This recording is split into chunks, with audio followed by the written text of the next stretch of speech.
Hello everyone, hello to the panelists. Bonjour à tous. Merci aux différents participants de la table ronde. Nous avons eu la séance de pitching hier, 3 journées à Paris sur la coproduction. Mais qu'est-ce qu'une coproduction? Quelle est l'énergie qu'on y met et comment est-ce que les gens rencontrent les producteurs, les talents, les diffuseurs? Nous avons avec nous, pour en parler aujourd'hui, Alice Delalande du CNC, qui va nous présenter les différents intervenants de la table ronde et introduira cette table ronde. Bonjour à tous. Merci beaucoup d'être là. Et je dois vous prévenir, nous allons tous parler français. Donc, vous avez des récepteurs pour la traduction. Et nous allons donc avoir une expérience tout à fait en immersion locale. Donc, on passe en français. Donc, depuis le début de la journée, on a beaucoup parlé de l'importance de la part créative dans les coproductions européennes. Il nous semblait très important de revenir à la source, en tout cas de ce qui fait la création, et donc d'explorer comment les équipes créatives se constituent. Et donc je suis très heureuse d'accueillir un panel très riche à mes côtés aujourd'hui et que je voudrais remercier. Donc je vais commencer par vous présenter Pugh Bern, qui est donc la directrice de la fiction de la chaîne suédoise DR. Jimmy Desmarais à sa gauche, qui est co-directeur chez Atlantic Productions, que vous avez peut-être vu pitcher hier au forum de coproduction. J'aimerais également remercier Dominique Jubin, qui est directrice adjointe de la fiction française et des coproductions chez Canal+. Ensuite, nous avons Laurent Mercier, le représentant des auteurs à cette table, qui aura la lourde charge de vous faire part de son expérience, et notamment à Serialize, qui est une formation dont on va vous parler. Lorraine Sullivan, justement, qui est la directrice de la formation de Serialize.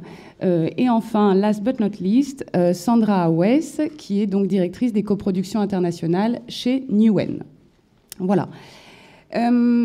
Donc, comme on l'a beaucoup évoqué, on a parlé de coproduction organique, de nécessité d'accorder beaucoup de part à la créativité. Et l'essentiel, c'est d'abord de s'identifier entre talents, de voir comment on arrive à d'abord se rencontrer, créer ensemble.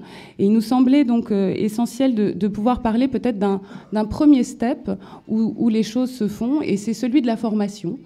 C'est-à-dire qu'il existe aujourd'hui dans les différents pays européens, évidemment, des écoles qui forment au métier de l'écriture et de la mise en scène. Par contre, peut-être que dans le cadre des coproductions européennes, ce qui manquait, c'était un maillon supplémentaire pour créer ce lieu de rencontre et de partage de l'écriture, mais sur un plan européen. Et c'est ce qui est particulièrement intéressant dans l'expérience que Lorraine Sullivan a mise en place au sein de Serialize, et dont j'aurais aimé qu'elle commence par vous parler. Et puis on enchaînera un petit peu ensuite avec peut-être Laurent Mercier, qui l'a suivi pour nous parler aussi de son point de vue de cette formation. Donc, Serialize a 3 ans maintenant déjà. Donc, c'est une formation européenne, totalement européenne. C'est la première formation européenne à l'écriture de séries et aussi à la production de séries. Donc, l'idée, en fait, est née de multiples discussions dans un endroit comme Sérimania, où plusieurs professionnels européens nous ont dit, voilà, il y a un besoin aujourd'hui de former des scénaristes, des jeunes scénaristes, des jeunes producteurs européens à l'écriture proprement dit de séries de façon très spécifique, et aussi à développer une culture de la collaboration qui n'existe pas ou très peu en Europe pour l'instant. On a la Writers' Room aux États-Unis, donc l'idée n'étant pas de l'importer de façon totalement ex nihilo, mais de petit à petit de développer une culture de la collaboration. Donc Serialize, on sélectionne 12 participants, donc jeunes scénaristes ou producteurs, en général pas des tout débutants, plutôt des personnes qui ont entre 3 à 5 ans d'expérience, qui viennent de toute l'Europe, qui viennent à Berlin. Donc on est soutenu principalement par le programme Média, enfin ex-Média Creative Europe. Ça se passe à la Berlin Film School.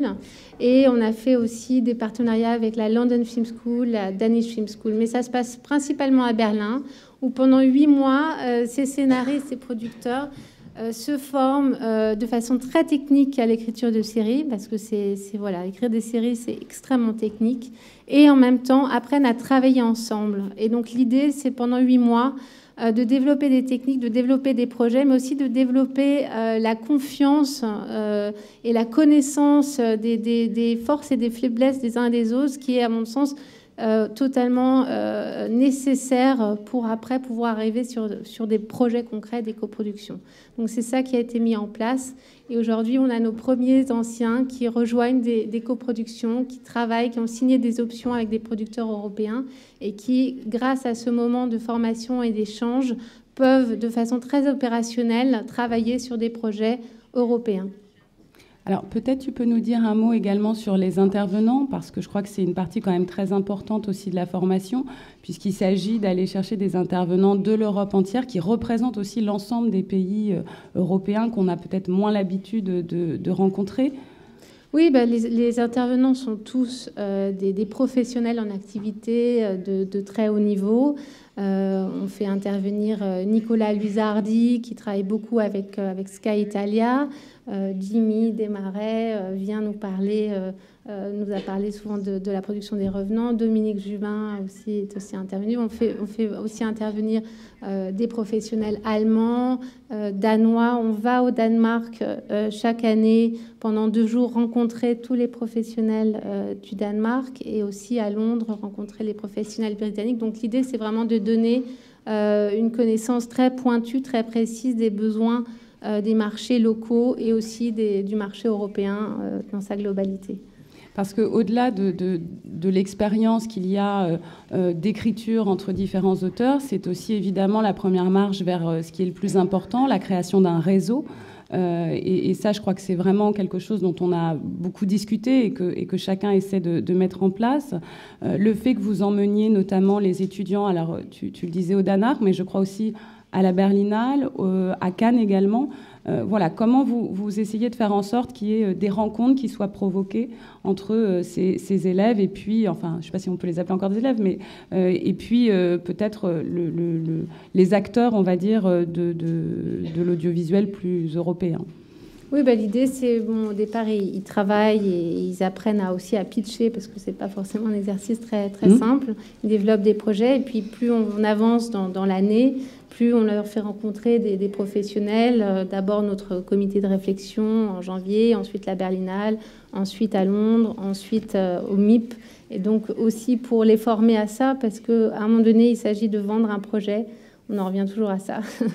Donc, de les former à ça. Et à la fin, on a un exercice de pitch pour les 12 participants en mai à Berlin. Donc, on va organiser ça là en mai. Et c'est vrai que c'est très important aussi, au-delà de ce programme, de créer un réseau de créateurs européens, puisque je pense qu'aujourd'hui, Sérimania contribue beaucoup à ça aussi. Voilà, c'est aujourd'hui ce dont on a besoin, il me semble, en Europe pour créer les histoires européennes de demain pour la télévision. Alors justement, pour revenir au réseau, Laurent, peut-être que tu peux nous parler un petit peu de ce que justement Serialize a généré dans ton parcours professionnel, parce qu'en tout cas, il y a des effets très intéressants dans tes différentes participations. Est-ce que tu peux les partager ? Justement, comme disait Lorraine, par rapport à la fin de Serialize, il y a un pitch. Durant Serialize, on développe un projet de série personnelle qui est ensuite présenté à un panel d'une cinquantaine, mais je suis sûr que maintenant il y en a beaucoup plus, de producteurs européens. Et donc moi, c'est suite à ce pitch-là que j'ai rencontré un producteur allemand qui s'appelle Felix Van Boom de Lupa Film, avec qui on a commencé à travailler sur mon projet que j'avais développé durant Serialize. Et en parallèle, il m'a fait intégrer une Writers Room sur The Club, donc, qui était une série développée avec Arte Allemagne, showrunnée par un auteur britannique. Et puis plus récemment, c'est lui et puis Jimmy, que je connaissais pour le coup auparavant, qui m'ont proposé d'intégrer l'équipe d'écriture de Eden, donc la série qui a été présentée hier à Sérimania dans les pitchs, qui est showrunnée par Edward Berger. Et voilà, il y a un autre cas de figure aussi d'une série sur laquelle j'ai travaillé qui s'appelle Rezan, donc il y a un drame historique. C'est un cadre différent parce que du coup j'avais rencontré le producteur Philippe Schall durant la Berlinale, donc un autre type de rendez-vous similaire à Sérimania, et donc j'avais fait sa connaissance durant la Berlinale, et du coup c'est 1 an et demi plus tard qu'il m'avait contacté pour intégrer une équipe d'écriture de ce drame historique, donc showrunné par un auteur allemand avec une auteure britannique. Et à signaler aussi que du coup c'était un atelier mis en place par une des jeunes productrices de Serialize, qui avait fait la VPESR, qui avait fait la première formation, parce que c'est aussi ouvert aux producteurs la formation. Donc c'est à la fois Serialize qui permet de développer un vrai réseau et des vrais contacts avec tous les producteurs européens, et à la fois des événements type la Berlinale ou celui-là, Sérimania, qui permet de rencontrer beaucoup de gens et d'échanger. Voilà. D'accord. Alors après, ce qui est intéressant aussi, c'est de constater que pour un auteur, je ne sais pas si on doit dire jeune auteur, mais disons un auteur peut-être en début de parcours, ce qui est intéressant, c'est que les ateliers comme ça, transnationaux, générés par des coproductions européennes, sont finalement ceux qui vont te permettre à toi d'acquérir de l'expérience sur des séries, finalement parfois plus que sur le marché domestique. Enfin, oui, c'est assez marrant, parce que c'est vrai qu'effectivement sur la fiction de prime time en France, c'est pas facile pour des jeunes auteurs d'entrer, on en discutait avant. Du coup, c'est vrai que les coproductions internationales permettent de rassembler des différents auteurs de différents pays autour d'un même projet. Du coup, c'est vrai qu'il y a c'est de nouveaux besoins, mais c'est aussi, ça expérimente peut-être plus que les fictions nationales qui tournent peut-être sur un schéma plus traditionnel. Donc effectivement, je me retrouve dans un cas à avoir travaillé 3 fois sur 3 coproductions franco-allemandes. Mais voilà. Et qu'est-ce qu'on peut dire alors justement, parce que du point de vue de l'auteur, quand on parle de partage créatif, c'est important de rentrer aussi un peu dans le détail de ce qui fait ce travail et ce partage-là.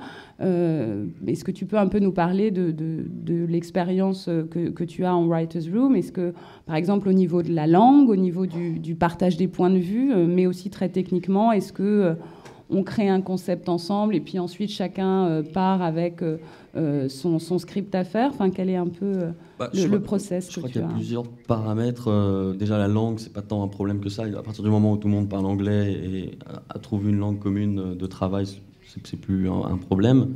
La Writer's Room, le but, c'est vraiment c'est un outil qui est extraordinaire parce que ça permet à 4 auteurs ou 5 auteurs, plusieurs auteurs, de se brancher, de brancher tous ces cerveaux sur la même idée et de creuser le thème de la série, mais aussi chaque personnage et chaque scène, chaque détail de scène. Et forcément, s'il y a 4 ou 5 personnes qui réfléchissent à comment tuer tel personnage à tel moment, forcément, on va trouver quelque chose de plus original en étant 4-5 qu'en étant tout seul. Et surtout, après, il y a aussi la notion de durée et de volume de la série. Et le dernier point, la dernière question, c'est...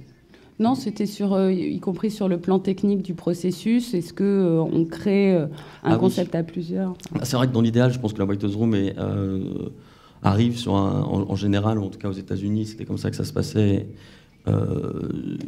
Avec le projet est déjà en place, il y a déjà la vision du showrunner, donc qui est très importante, parce que finalement c'est tout le monde on est plusieurs, mais il y a quand même le chef d'orchestre pour lequel on travaille. Finalement, on travaille pour sa vision, essayer d'enrichir, de challenger sa vision et de la nourrir. Donc du coup, c'est sûr que si au départ il y a déjà le concept, un épisode pilote, un concept et une vision forte qui est déjà là, en général c'est comme ça que ça se passe. Maintenant, il y a d'autres cas de figure dans lesquels les concepts sont déjà là, mais du coup qu'il faut recreuser ou pas. Tous les cas de figure se voient, mais Donc ça dépend, mais il m'arrivait aussi de développer des concepts en writer's room, où on développe à plusieurs, etc. Mais de toute façon, s'il y a un showrunner, s'il y a une vision, même si elle n'est pas dès le début ancrée dans le marbre, ça peut être quand même aussi vachement intéressant de travailler à plusieurs pour même établir un concept. Ouais.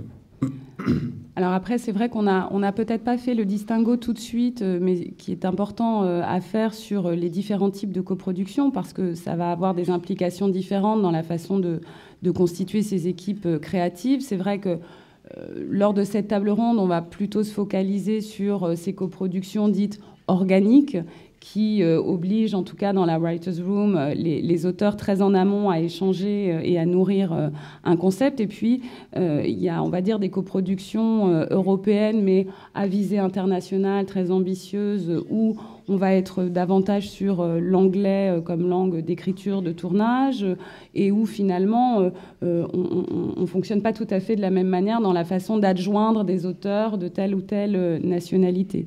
Je crois que toi, jusqu'à présent, tu es plutôt sur des coproductions dites organiques, c'est-à-dire celles où précisément eh bien, on a besoin d'échanges de points de vue. Je voudrais éventuellement passer la parole à Jimmy pour nous raconter justement le caractère assez organique d'une coproduction comme Eden, dont voilà, il va refaire le pitch en une phrase, mais qui précisément génère la rencontre entre ces créateurs et dans les points de vue.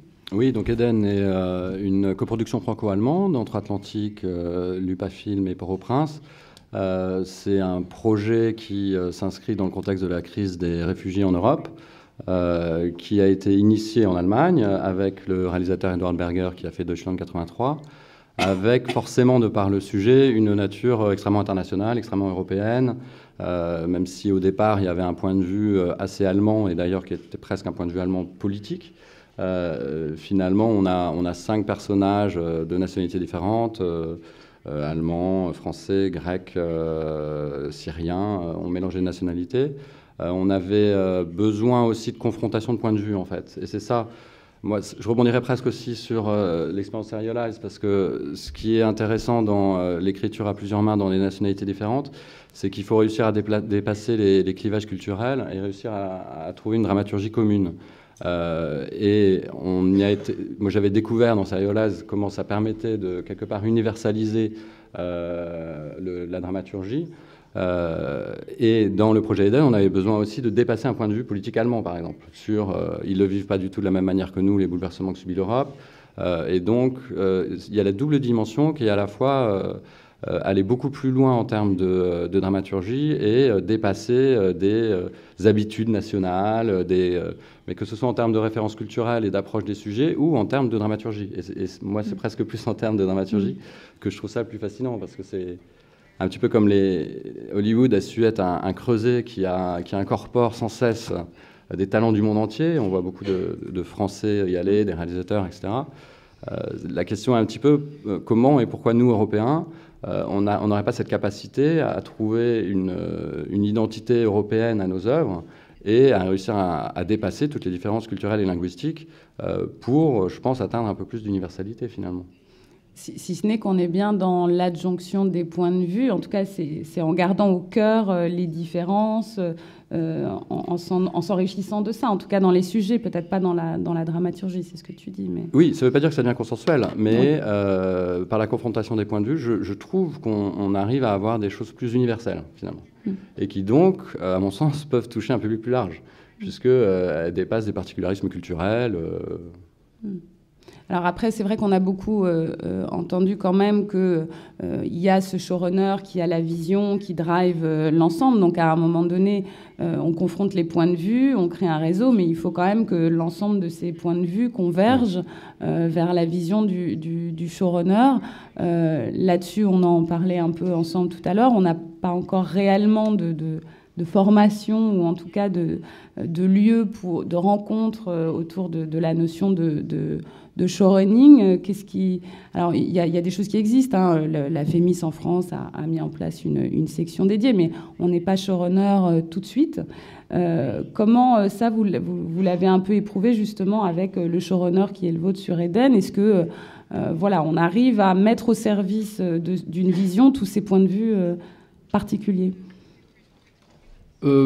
Franchement, c'est à partir du moment où le showrunner a la vision, c'est lui, la métaphore du chef d'orchestre est parfaite. Hein. Il prend ce qui l'intéresse chez chacun. Ça aide à avancer beaucoup plus vite parce qu'il y a aussi beaucoup de travail préliminaire qui peut se faire. Nous, dans les White House Zoom, on alterne des journées entières tous ensemble, 2 jours, puis on fait 2 jours off où chacun rentre chez soi avec des petits ateliers assez précis sur lesquels il travaille. On se retrouve pendant 2 jours ensuite. Et finalement, l'amalgame se fait pendant la White House Zoom, mais avec une matière qui, tout d'un coup, a été beaucoup plus rapidement apportée, beaucoup plus riche. Alors, pour revenir aux espaces, en tout cas de rencontres, et y compris donc dans la partie créative, mais du point de vue peut-être aussi des producteurs. On a vu que les initiatives se multipliaient à la fois dans les festivals, donc évidemment ici à Sérimania, à la Berlinale évidemment, mais aussi au festival de Sundance qui a mis en place le Sundance Episodic Storytelling, qui est un lieu où voilà, les auteurs et les créateurs en général vont se rencontrer, puis ça va créer un rebond. Ils vont se revoir plusieurs fois dans l'année pour travailler ensemble. Donc on sent que chacun essaie de tourner autour de cette matière.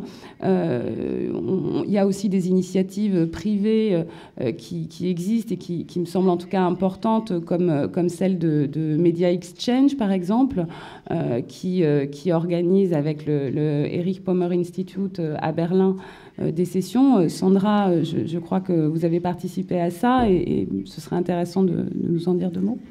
Oui, c'est vrai que j'ai eu la chance l'année dernière de participer au TV Drama Lab, qui est une session organisée par le Media Exchange, qui est une rencontre sur 2 fois une semaine à Berlin. Décidément, il y a pas mal de choses à Berlin. Et qui réunit, en fait, qui a vocation à réunir des producteurs, des auteurs qui viennent pas forcément de l'univers de la fiction et qui ont envie de se développer dans la fiction. Et moi, j'ai fait quelques rencontres assez intéressantes à ce TV Drama Lab, dont certains qui sont dans la salle aujourd'hui. Et notamment, Laurent parlait de la difficulté en tant qu'auteur, jeune auteur français, à travailler sur des séries françaises de prime time. Moi, j'ai fait l'expérience inverse. En fait, j'ai rencontré à ce TV Drama Lab un auteur allemand. J'ai découvert que cet auteur allemand avait travaillé sur une comédie à sketch allemande très populaire. Et c'est vrai que on a eu le courant est vraiment passé. Et un peu plus tard dans l'année, chez Newen, on a mis en place on initie des idées à développer justement entre la France et d'autres pays. Et on avait un projet de comédie à développer avec l'Allemagne. Et donc je suis allée vers cet auteur allemand. Je lui ai proposé cette idée. Qu'il a beaucoup aimé. Il est revenu avec une proposition là-dessus qu'on a retravaillée. Et c'est par la suite que j'ai cherché un coproducteur allemand. Et la petite anecdote dans cette affaire, c'est que c'est le producteur allemand qui m'a suggéré les auteurs français. Donc on est sur un processus en fait inversé où logiquement on se tourne vers un producteur local parce qu'on compte sur sa connaissance du marché et des auteurs locaux pour justement amener le bon auteur sur le bon projet. Et là, ça s'est passé un petit peu différemment. Donc on est vraiment dans ces lieux où voilà, il y a de moins en moins de frontières. Il y en a encore, mais... Oui, c'est la preuve que l'Europe des talents est en train de se créer. Et si même les Allemands connaissent parfaitement les auteurs français et vice-versa, ça me semble bon signe. Alors, peut-être que justement, d'un point de vue des 2 producteurs aussi qu'on a à la table, on peut juste évoquer comment vous identifiez effectivement les talents, mais aussi les coproducteurs, puisque quand on parle de talents, on parle d'équipes créatives qui incluent les auteurs, les réalisateurs, mais aussi les producteurs avec lesquels vous êtes susceptibles de travailler en bonne intelligence, et ce d'autant plus que vous travaillez beaucoup en amont maintenant, dans la phase de développement qui est cruciale. Je ne sais pas qui veut démarrer, Sandra? Je vais poursuivre. Oui. Sur le choix des producteurs, il y a évidemment, je dirais, le premier réflexe, c'est d'aller chercher un producteur qui paraît logique et pertinent pour le projet. C'est-à-dire que je dirais le premier réflexe naturel, c'est de se dire, voilà, j'ai un projet historique, je vais aller chercher le coproducteur dans tel pays qui a déjà fait des séries historiques. Ça, c'est, disons, le process. Bon, maintenant, au-delà de ça, je dirais qu'au fil des rencontres, des marchés, des festivals, il y a des affinités qui se créent et en fait des envies, et qu'à la fin de la journée, on peut se dire tout ça. Je pense que c'est aussi beaucoup des envies de travailler avec des gens. Et puis, tout simplement, quand vous pitchez 3-4 fois une idée à 3-4 producteurs différents, vous sentez une énergie différente, des envies différentes. Dans le regard ou dans la façon d'écouter des personnes à qui vous pitchez votre projet. Et je dirais que le choix, après, en découle assez naturellement, parce que voilà, c'est un mariage, hein, en quelque sorte. Mmh. Donc, Et est-ce que des lieux, justement, comme ça, comme Sérimania, vous semblent plus que nécessaires, y compris avec des rebonds dans l'année, dans d'autres événements, pour créer, justement, cette proximité qui s'éprouve aussi, quand même, avec le temps, au fil des discussions aussi? Oui, moi je trouve que c'est très important d'aller sur Sérimania. Je parlais de TV Drama Lab, de Media Exchange. Il y a évidemment les MIP, tous les marchés habituels. On se disait d'ailleurs qu'il y en avait un peu trop, mais c'est très important, toutes ces rencontres. Après, il faut les nourrir, ces rencontres. C'est-à-dire que la rencontre pour la rencontre, ça suffit pas. Donc il faut effectivement régulièrement venir avec des idées ou des projets, se dire ça c'est pas pour moi, ou ça, voilà. Enfin, il faut quelque part nourrir cette relation, voilà. Jimmy? Oui, donc c'est vrai que ça demande un petit peu de temps. On l'a vu ici à Sérimania quand ça a été lancé, le forum des copros européennes. La première fois, moi j'avoue que personnellement c'est un peu étrange de faire des rencontres one-to-one et d'entendre des producteurs pitcher et de se dire on se marie pas. On a eu un quart d'heure pour se connaître. Finalement, au fur et à mesure du temps, des événements, des rencontres et des années, on se recroise et je pense que le temps est quelque chose d'important. Mais il y a effectivement maintenant suffisamment d'opportunités pour qu'on puisse créer un vrai contact.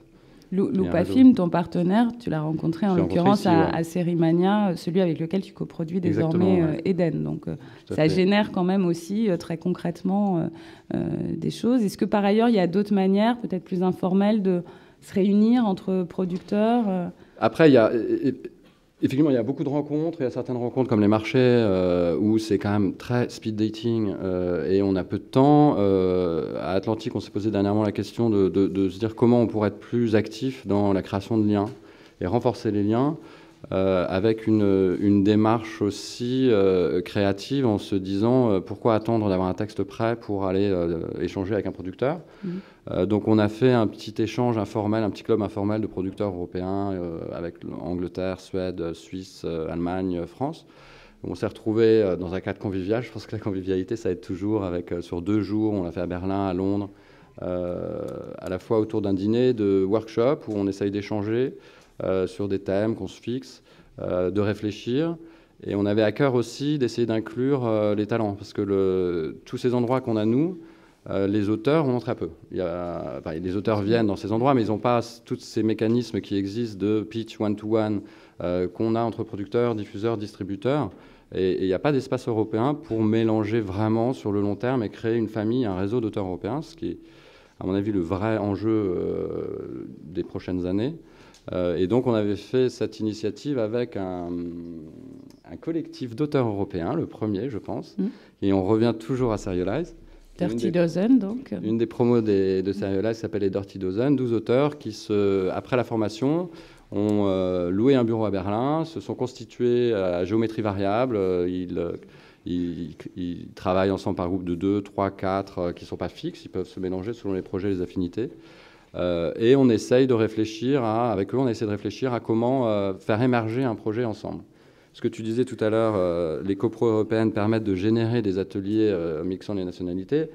à un moment donné, c'est dommage que ce soit que dans ce sens-là. Et ça serait bien que le projet, si on veut être encore plus organique qu'organique, que le projet soit initié par des artistes, des auteurs, des créateurs de toute nationalité.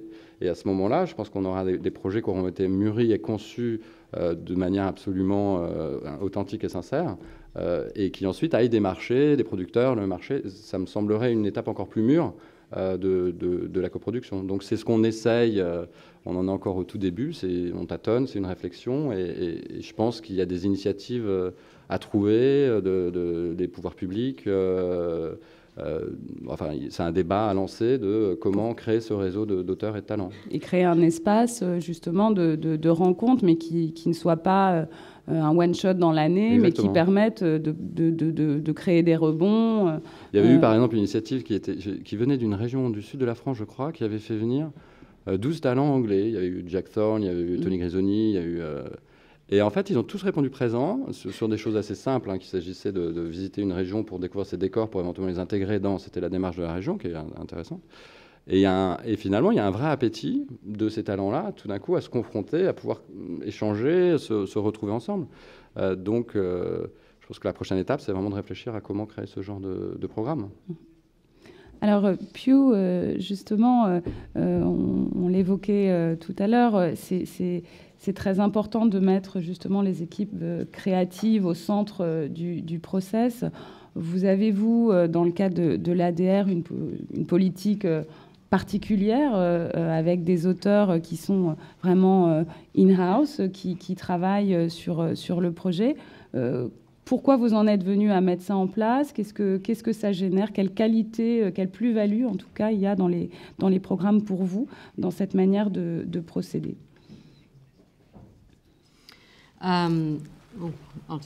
Bien, allez, j'enlève mon casque. 5 minutes. Vous savez, nous, en tant que service public, diffuseur service public, nous avons beaucoup de productions maison, c'est vrai. Et les producteurs sont des salariés de DR. Ils ne travaillaient pas obligatoirement en équipe, ils avaient chacun leur projet, donc ils sont à la fois concurrents et collègues. Donc ils ont le meilleur des deux mondes. Et ces synergies apparaissent et elles nourrissent leur travail créateur. Et nous faisons ça aussi avec les dramaturges, les scénaristes. Et ils choisissent les personnes avec lesquelles ils veulent travailler pour chaque projet. À chaque fois, ça peut être des personnes différentes sur un projet différent. En fin de compte, lorsque vous écrivez pendant 3 ans pour une série, lorsque vous avez créé 40 épisodes ou 30 épisodes, vous avez appris quelque chose. Et être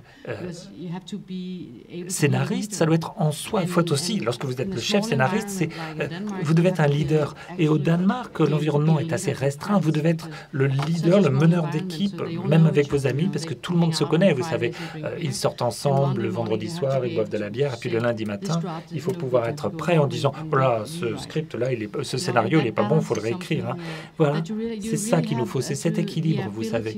Il faut être en mesure d'être le leader, le meneur d'un groupe de personnes, et puis aussi celui qui gère ses amis. C'est pas toujours facile. Tout le monde ne peut pas faire ça. Tout le monde n'a pas cette capacité d'être un leader, un meneur.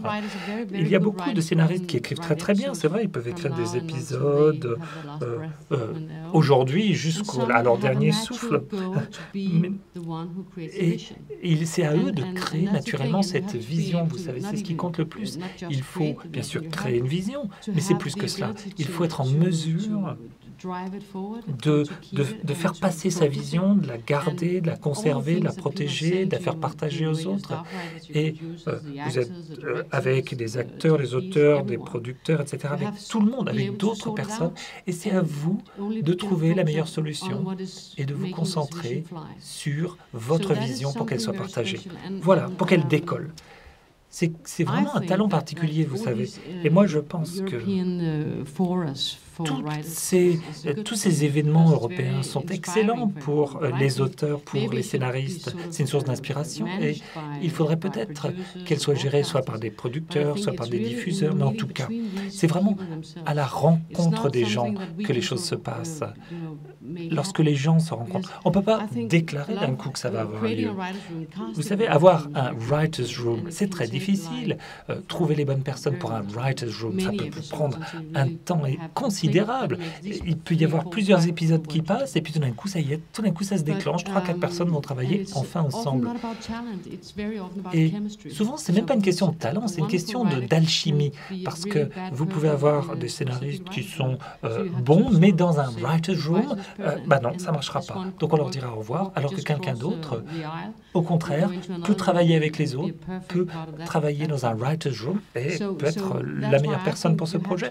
C'est pour cela qu'il faut que les gens se rencontrent. Ils doivent se parler les uns les autres. Et vous savez, lorsqu'on parle de coproduction, moi, je crois que... Bon, à chaque fois, je voyage et je dis, plus on est local, plus on est mondial. Et j'y crois vraiment. Parce que plus vous connaissez ce sur quoi vous écrivez, mieux ça passera. Bien sûr, vous pouvez me dire le contraire, mais les auteurs, les scénaristes doivent trouver toutes ces histoires que l'on attend encore, ces histoires européennes, que les gens attendent. Quelles sont-elles, ces histoires? Je crois qu'il y a la partie contenu, c'est ça qui vient en premier, le contenu de l'histoire, c'est essentiel. Et c'est pour ça que cette série Mania marche très bien. Car parfois l'environnement est un petit peu difficile, c'est vrai. Mais en tout cas, il s'agit de vente, d'achat, d'aspects commerciaux, c'est vrai, très bien. Mais pour les scénaristes et les auteurs, ce qui compte, c'est le contenu, c'est pas de l'aspect commercial. Toutes ces séances ici que nous avons à Paris sont sur le contenu. C'est justement un bon endroit, une belle plateforme, et il faut se concentrer sur ces genres d'événements. Se concentrer sur le contenu avec les scénaristes. C'est là qu'on trouvera le contenu. C'est pas une question d'avoir... Vous savez, la question n'est pas d'avoir 3 nationalités qu'on va mettre dans une salle et ça va se passer. Non, moi, je n'y crois pas. La mayonnaise ne prend pas comme ça. Je crois qu'une personne doit avoir une vision et cet homme ou cette femme va nous dire « Ah, moi, il me faudra un Français et un Allemand pour coucher tout ça par écrit, pour accoucher de ma vision, parce que moi, je ne connais pas trop, justement, le point de vue allemand ou français. J'ai besoin de ces 2 aides. » C'est comme ça qu'on écrit une histoire, vous savez. Et parce que vous pouvez essayer de construire une histoire, c'est vrai, avec 2 ou 3 pays qui vont se rassembler. Non, non, je crois que ça vient vraiment de ceux qui ont la plume, qui écrivent l'histoire elle-même. Merci.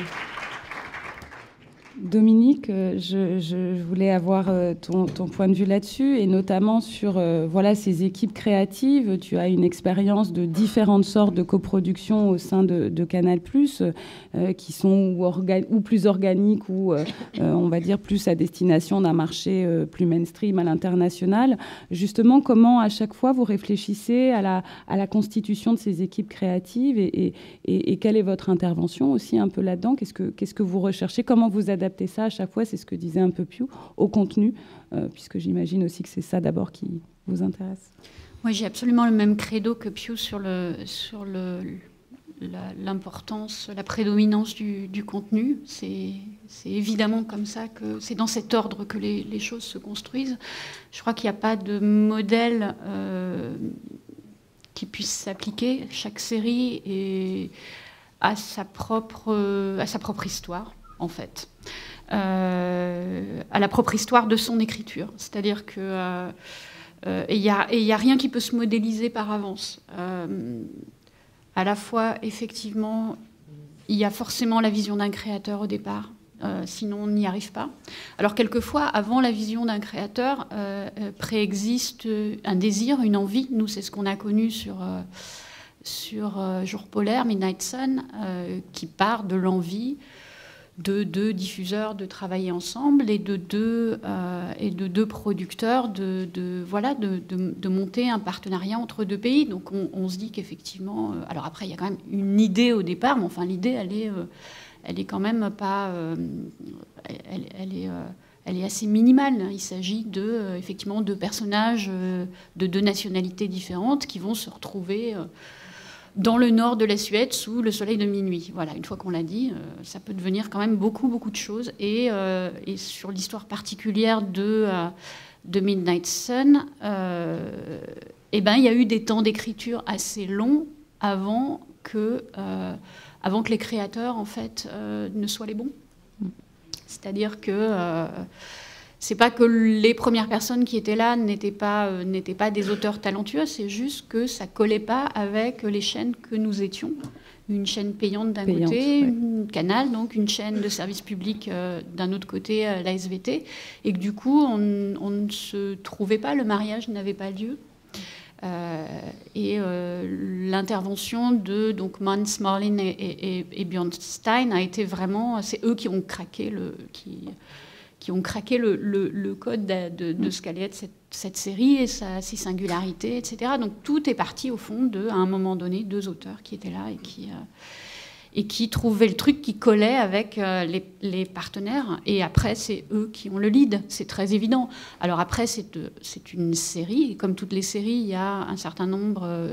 J'oppose ça un peu au monde du cinéma tel qu'il se pratique en Europe, en tout cas en France, où effectivement on est moins dans un travail d'équipe. Donc les chaînes sont présentes, elles interviennent, elles lisent, elles critiquent au même titre que les producteurs. Et il y a des discussions qui quelquefois peuvent être assez musclées, mais en tout état de cause et à la fin, ce sont les créateurs qui ont le dernier mot. Parce qu'à un moment donné, ce sont eux ils sont à la fois les compositeurs et les chefs d'orchestre. Donc oui, ça passe par eux. Il y a aussi d'autres...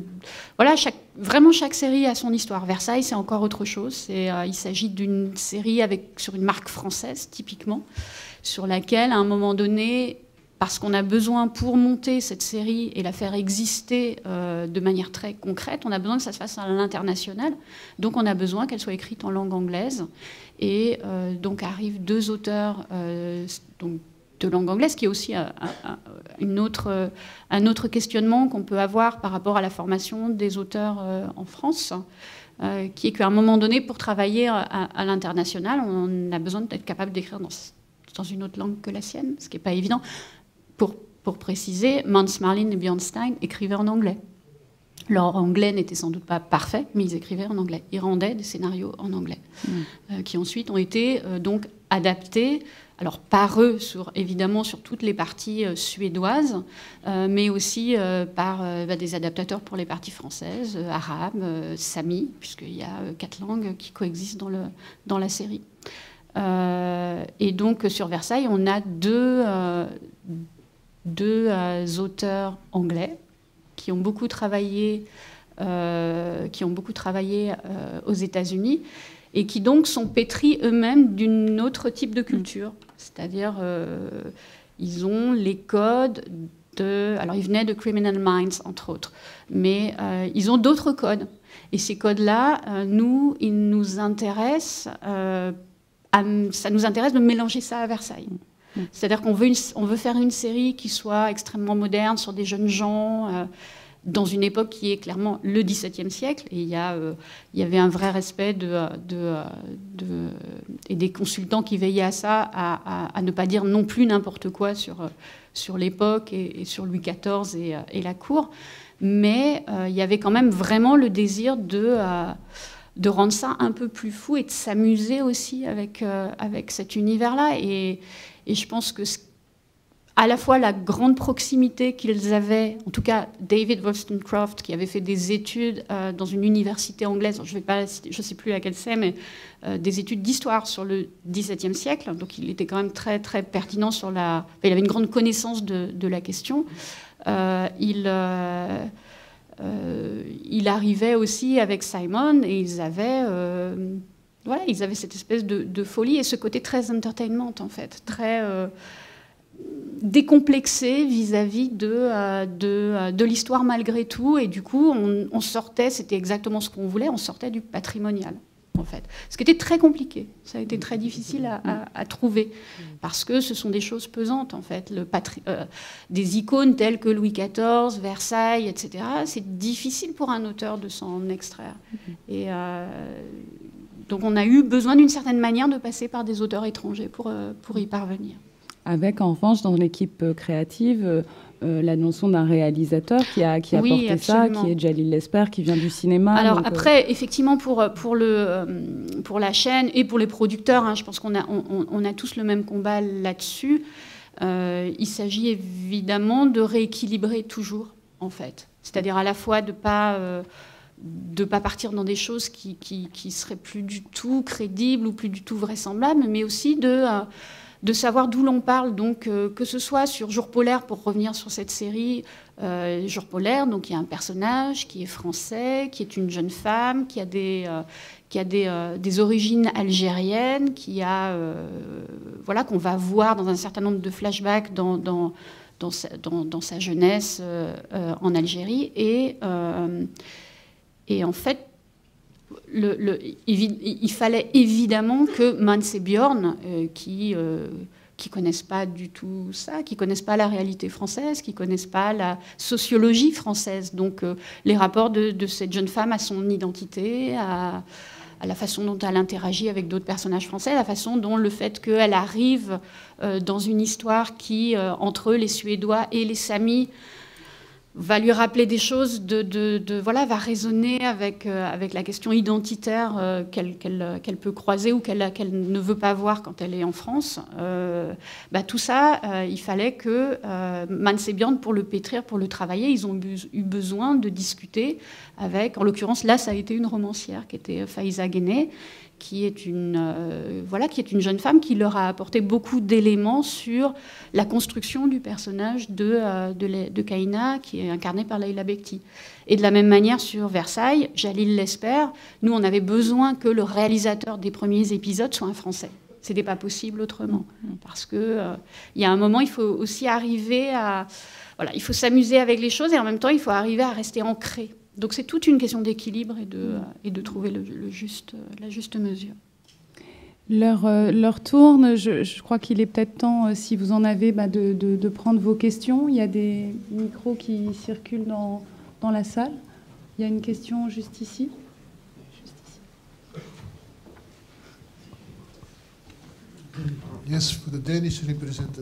Oui, j'ai une question pour votre collègue danoise. J'aime bien vos séries qui sont très populaires.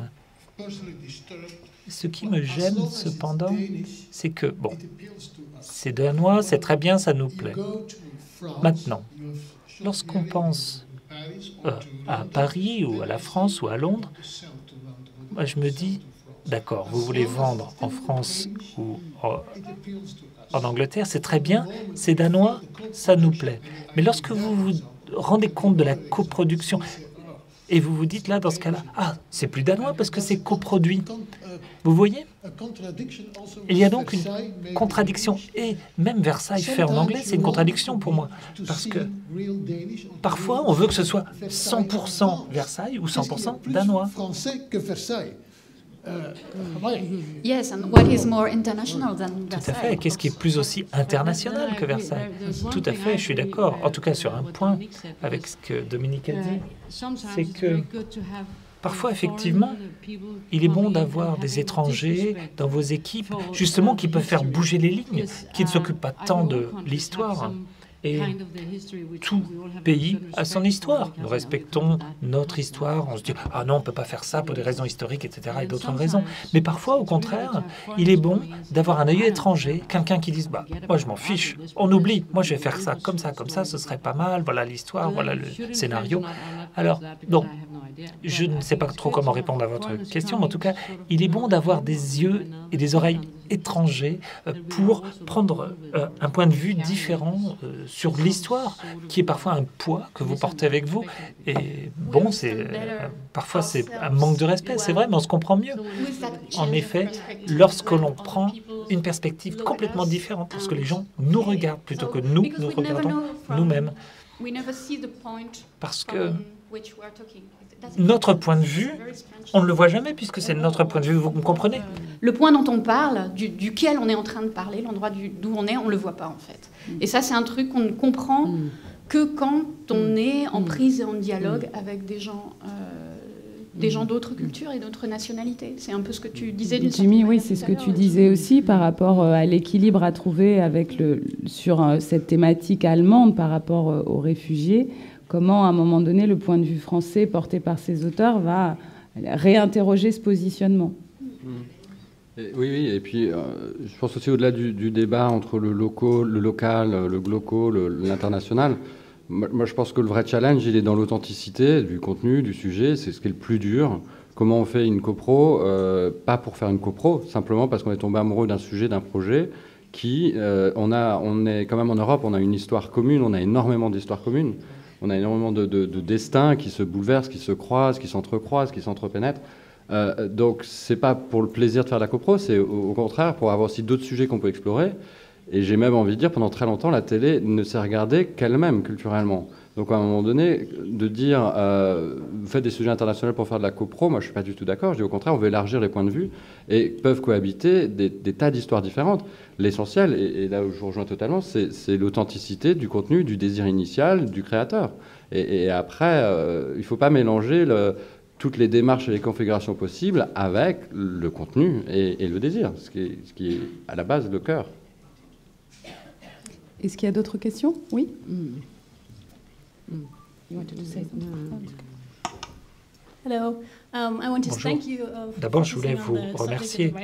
Un sujet très intéressant que le Writers' Room. Je me souviens d'il y a 2 ans de cela, on a dit que les Writers' Rooms, ça ne marchait pas en Europe, c'était trop cher, que ça ne prendrait jamais. On ne pourrait jamais produire des séries ici. Alors que vous avez des expériences très positives dans ce domaine.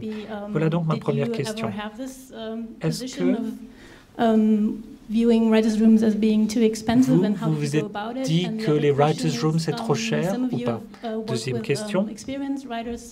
Vous avez travaillé avec des écrivains qui ont de l'expérience, des scénaristes avec de l'expérience. Est-ce qu'ils avaient déjà cette expérience avant ou alors est-ce qu'ils l'ont acquis, cette expérience, dans un Writers' Room? Et est-ce que vous travaillez aussi parfois avec des nouveaux scénaristes? Est-ce que dans ce cas-là, vous voyez des différences entre ceux qui ont l'expérience ou ceux qui l'ont moins? Est-ce que c'est une question de personnalité ou bien est-ce que ce sont des compétences que l'on peut peut-être vraiment acquérir lors d'une formation? Je crois que ce qui compte beaucoup pour les scénaristes, c'est d'être publié. C'est ça. Que si vous écrivez uniquement dans le cadre d'une formation, c'est bien différent. Vous savez, il faut que ce soit diffusé d'une certaine façon. C'est ça qui compte le plus. C'est là où vous vous ferez connaître. Bien sûr, on ne peut pas commencer directement au niveau le plus haut. Il faut commencer à un niveau plus modeste. Et je crois qu'il faut effectivement de la formation. Au déjeuner, vous savez, nous en avons parlé. Après une formation, vous pouvez vous appeler effectivement scénariste ou écrivain. C'est un peu comme, vous savez, lorsqu'on conduit. Vous avez votre permis, vous pouvez conduire, mais vous n'êtes pas un bon conducteur. C'est pareil pour la formation. Il faut une formation, il faut s'essayer à plusieurs choses. Et aujourd'hui, il y a tout un choix, toute une palette. Par rapport à il y a 5 ans, il y a 10 ans, vous pouvez choisir quelque chose. Vous pouvez filmer quelque chose sur votre téléphone mobile, vous pouvez le publier, vous pouvez le mettre en ligne, etc. Il y a tant et tant de programmes de formation. Vous pouvez avoir des réactions professionnelles de personnes qui sont très expérimentées. Voilà ce que vous pouvez faire. Moi, si j'ai un scénariste en chef qui travaille sur une série ou sur un film, il va me dire, tiens, est-ce qu'on peut prendre cette personne-là, etc. Ou alors, tiens, qui est-ce qui a écrit cet épisode? Cet épisode était très très bon. Et là, vous contactez la personne. Voilà comment on fait son choix. Et puis après, bien sûr, on visionne. Et puis, voilà, c'est un petit peu de tout, vous savez. C'est très bien, mais ce n'est pas vraiment la question que j'ai posée. Alors, désolé, j'ai peut-être mal compris. Non, d'abord... Souvent, vous savez ce que j'entends? Des gens qui disent que ces writers' rooms, ce sont des tentatives, mais ça ne marche pas. Les gens n'arrivent pas vraiment à bien travailler ensemble lorsqu'ils ont déjà de l'expérience. Et vous nous montrez que ça marche bien, ces writers' rooms, avec des scénaristes expérimentés. Maintenant, je me disais, pour ceux qui ont fait une formation, est-ce que ça fait une différence pour eux? Est-ce que ça fait une différence quand on travaille en collaboration? Pouvoir avoir des initiatives qui créent un... J'étais trop tôt. C'est bon. Qui créent un réseau d'affinités européens entre auteurs, parce que pour l'instant, on fait encore souvent des mariages qui viennent d'en haut, qui sont des chaînes ou des producteurs pour les besoins du sujet, etc. On se dit, ouais, on a besoin... On marie des auteurs qui ne se connaissent pas, bonjour, il faut que ça marche pas, on essaye avec d'autres. Alors que le rêve pour un producteur, franchement, ça serait qu'il y ait une famille européenne qui se connaisse et où un auteur nous dise « Ah, moi j'adorerais travailler avec cet Allemand, cet Anglais, à trois on va former un groupe et on se connaît, on a déjà essayé de travailler ensemble, ça va marcher pour ce sujet ». Donc voilà, ça milite encore pour comment créer des espaces de création de réseaux et de familles entre auteurs, entre talents.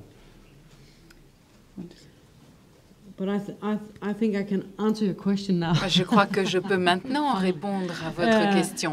Enfin. Parce que la réponse est oui. Nous avons fait une série il y a quelques années qui s'appelait Legacy. Et on a ici travaillé tous ensemble dans l'équipe de scénaristes. On a eu des scénaristes qui nous quittaient, d'autres qui revenaient. Ça a été très compliqué pour le producteur parce qu'on n'arrivait jamais à avoir toutes les personnes. Les personnages étaient assez différents. Il y avait beaucoup de complexité dans le scénario. Et il fallait éviter le côté soap opéra, donc c'est difficile, il faut réussir à travailler avec la complexité des personnages et il nous a fallu 7-8 mois pour arriver à avoir la bonne équipe de scénaristes. Et c'est cher, ça coûte très cher. Mais ça a finalement fonctionné, le film est sorti et nous avons eu un très bon accueil. J'ai produit il y a de nombreuses années Nicolas and Julia, une comédie romantique. Le créateur et moi avons travaillé ensemble sur ce projet. Je crois que nous avions 15 auteurs sur les 22 épisodes. Ça a été très difficile et au cours des 5 derniers épisodes, on n'avait pas les mêmes scénaristes. Les autres changeaient tout le temps. C'est seulement sur les 5 derniers épisodes, qu'on a réussi à avoir une équipe cohérente. Ça a été vraiment terrible et il faut arriver à faire ici une série sous un titre, c'est difficile. Et vous continuez à avoir ces équipes de scénaristes? Oui, parce qu'on a besoin de cette expérience. On ne peut pas dire que ça ne fonctionne pas et tant pis, il faut que ça marche. On peut avoir 10, 15 auteurs, mais il en faut au moins 2 ou 3 dans la même writer's room. Mais plus ça avance, plus ça crée des confusions. C'est une décision courageuse. Merci beaucoup de l'avoir prise. Est-ce qu'il y a d'autres questions? Au deuxième rang, s'il vous plaît.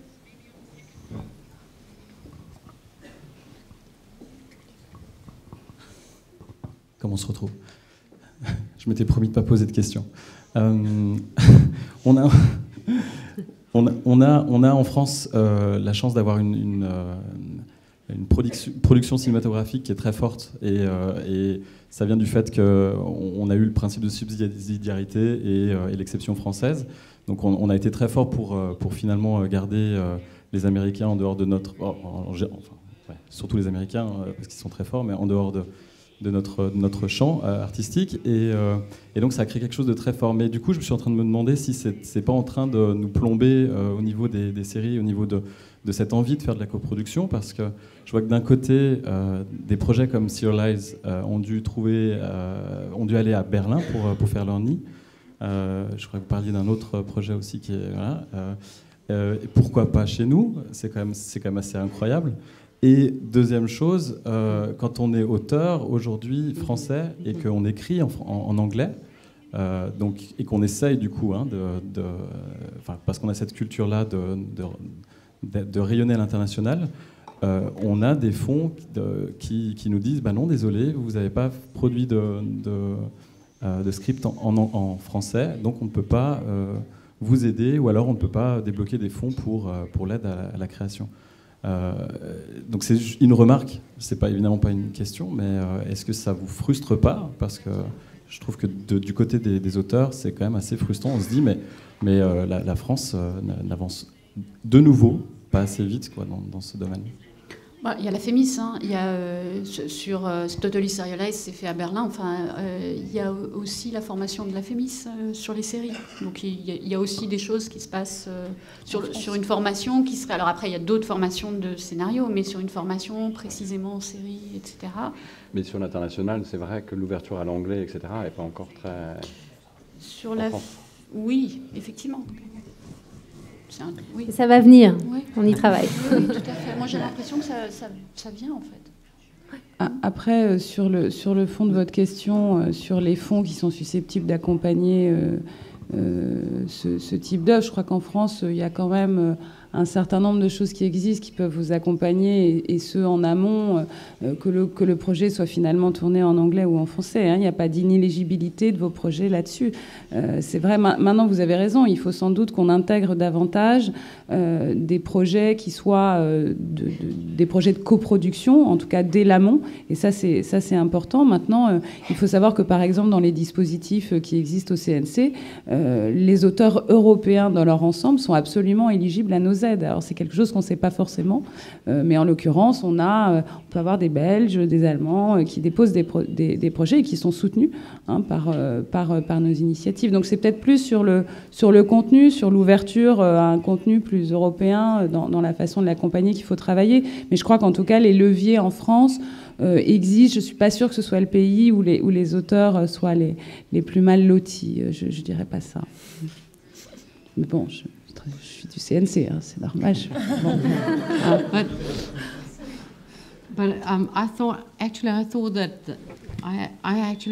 Oui, mais moi je pensais que tous les dramaturges... Toutes les séries sont doublées. Je pensais que tout était doublé, alors je ne voyais pas le problème pour la question des langues, puisque de toute façon, vous l'obtenez en français. Nous sommes partenaires de coproduction d'un projet qui s'appelle The Team. Ça a été filmé en belge, allemand, danois, suédois et français, je crois. Mais les Allemands ne l'ont vu qu'en allemand et les Français ne l'ont vu qu'en français. Et ainsi de suite. Et nous, on l'a vu en sous-titrage. Et j'ai trouvé que c'était une bonne idée de cette coproduction. On avait toutes les versions puisqu'on avait toutes les nationalités. Les Danois n'avaient pas besoin de jouer comme des Danois, ils jouaient simplement eux-mêmes puisqu'ils parlaient danois. Et ainsi de suite. Donc ça a donné un ton particulier puisque chacun pouvait parler sa propre langue et ensuite ils ont fait un croisement avec l'anglais comme on l'a fait. Et ça, c'est une coproduction intéressante. C'est important de garder sa nationalité comme nous le faisons. Vous savez que les Danois et les Suédois sont très différents. Et on joue là-dessus. Les Suédois sont très formels, ils font toujours les choses de façon très orthodoxe. Les Danois sont un petit peu plus négligents. On joue sur cette différence. Le suédois et le danois sont aussi des langues très différentes. Au Danemark, on pense que c'est une série suédoise et les Suédois croient que c'est une série danoise, mais ça marche.